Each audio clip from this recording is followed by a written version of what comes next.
November 5th, 2025, Moscow, Russia.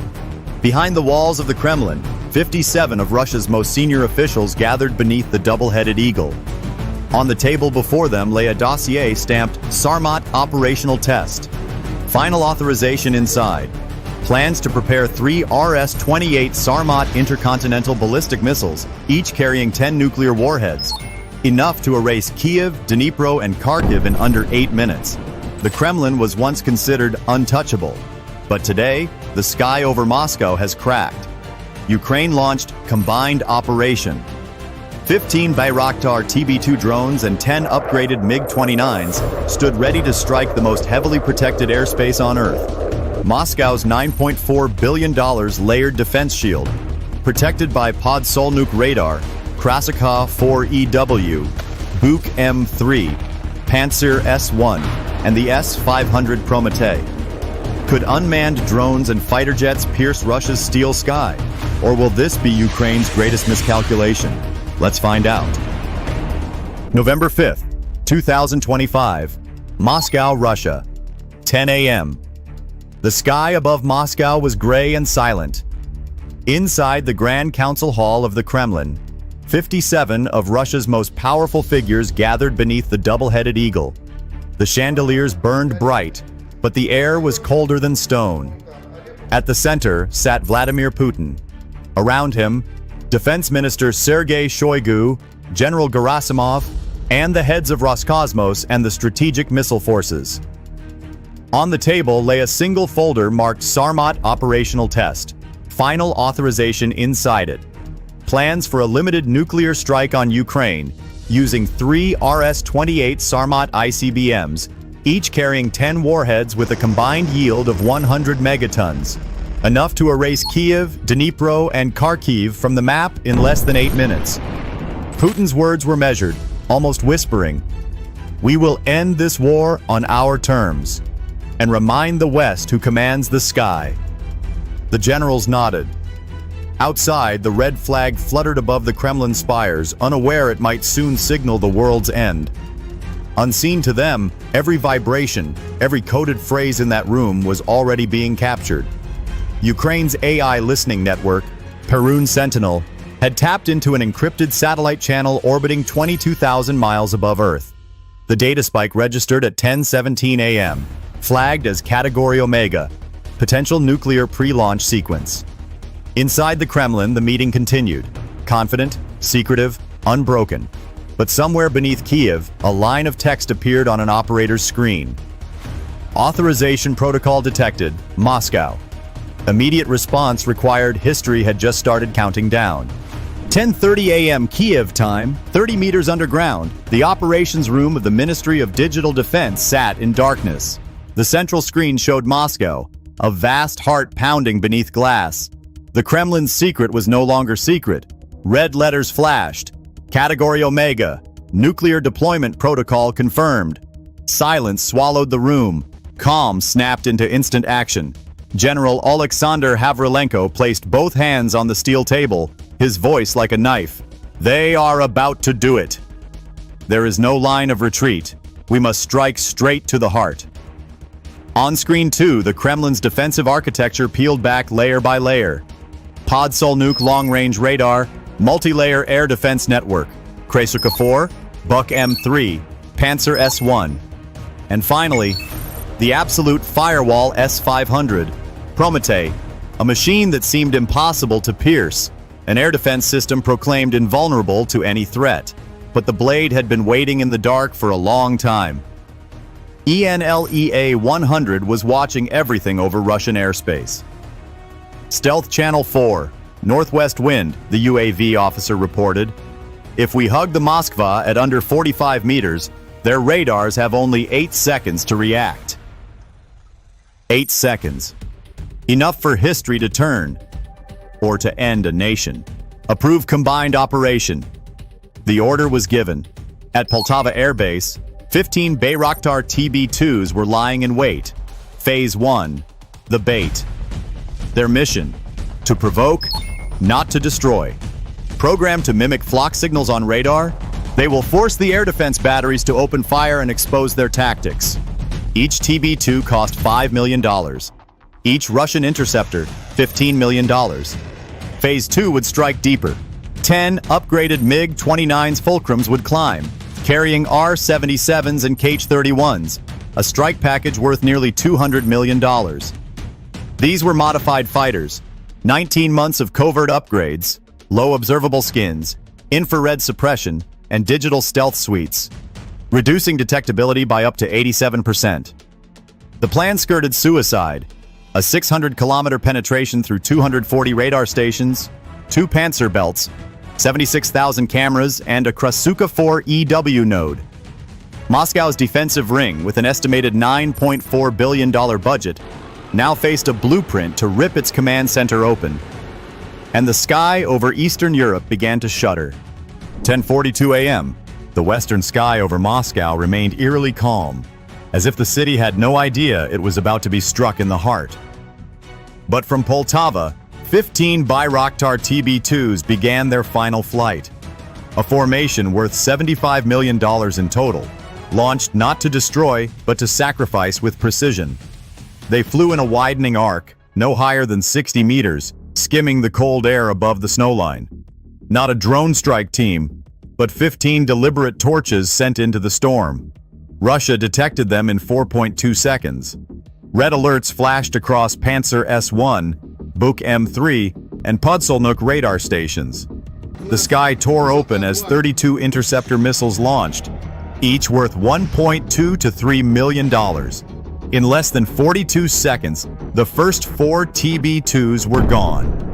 Russia had just burned $67 million in air defense firepower to erase $20 million of decoys. But war never follows clean arithmetic.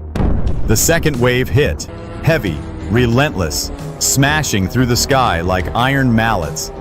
14 TB2s fell, one after another, dissolving into bright flashes and dark trails of smoke. Russia believed the threat was neutralized.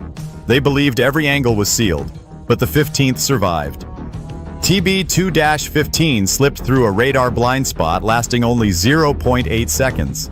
A software glitch so small it might as well have been fate. It knifed toward the city's core, the Kremlin, closing distance fast, 700 meters, 400, 120. When it struck the copper-green dome, the explosion wasn't massive, just 12 kilograms of fragmentation charge, but it cracked history. The dome burst into flame and shrapnel, smoke spiraling upward like a black flag over Moscow. Sirens screamed, troops scrambled. State media went dark for 11 minutes, but civilians had already filmed everything. The footage spread faster than the fire itself, and that was only the opening of the gate. From the south, 10 upgraded MiG-29's Fulcrums, a formation worth $200 million, broke through the cloud layer, engines roaring like thunder rolling straight through the bones of the city. They did not come to warn. They came to strike while the Kremlin was blind. At the exact moment Russia's heart was exposed. In that instant, Moscow understood. Too late. The loss of 14 drones was not Ukraine's failure. It was the price of entry. Stay with me. What comes next is not just a battle. It is the moment Moscow realizes it is no longer untouchable. 11:02 a.m. The sky above Moscow trembled like a crack tearing through history. From 9,000 meters up, 10 MiG-29 Fulcrums dove in a spearhead formation, engines roaring like thunder tearing the clouds apart. They were no longer hiding. This was the moment of revelation, the moment to show the world that Ukraine had reached the center of Russian power. Lock primary target, Kremlin Command Complex. The order was cold, surgical. At 12 kilometers out, the fighters dipped their noses. Targeting systems locked onto heat signatures and radar reflections from the city's heart. 20 Kalta-29T air-to-surface missiles detached from their wings, each worth nearly $1.2 million, streaking forward like flaming steel arrows. Moscow lit up in a flash of electric fire. Russia responded instantly.